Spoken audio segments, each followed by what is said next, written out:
Levelers, Star here. So today I'm going to show you how you can import old invoices using a simple CSV file. Let's say that you're a bookkeeper and you've brought on a new client. They may have old invoices in two different systems, but you now want to manage all of their invoices and go high level. You can easily do that by uploading all of the old invoices with a CSV file. Let me show you how to use it. Okay, so you're going to want to be on the sub-account level. Let's go ahead and click on payments, and then we're going to see invoices and estimates. On the right-hand side, you're going to see a blue button that says plus new. We'll go ahead and select that. We're going to go ahead and use the last option so that we can use our CSV file to import our old invoices. Okay, now I'm going to show you how you can set this up. If this is your first time, you're going to want to go ahead and start with a template. So we provided a template for you. You can just go ahead and download the sample template. That's going to ensure that all of the data that's needed to upload the old invoices into the system are going to be matching. Before you upload any information, you want to make sure that you've updated and added any taxes to our platform that your clients or yourself may be using.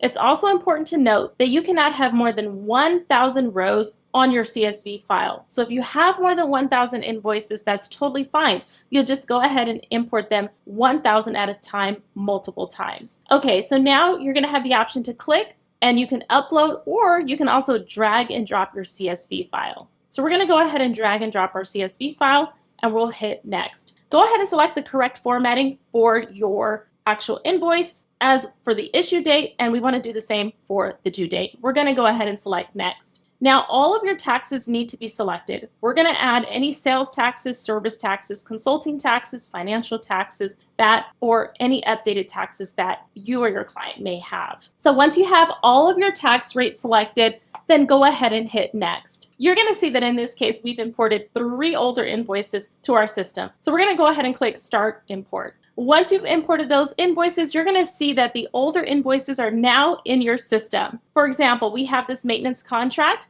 This was actually from an older system, but we've added it here. Okay, so once your import is complete, you're actually going to get an email notification with the invoice import summary. It'll have your CSV results file attached, and you're going to get an email letting you know that the import is complete. This comes in handy because if you're importing 1,000 invoices or any high number like that, it could take some time. So getting an email notification to let you know when the import is complete really comes in handy. So if you or your clients have invoices in another system, go ahead and start importing them today. It's very simple with our streamlined migration process.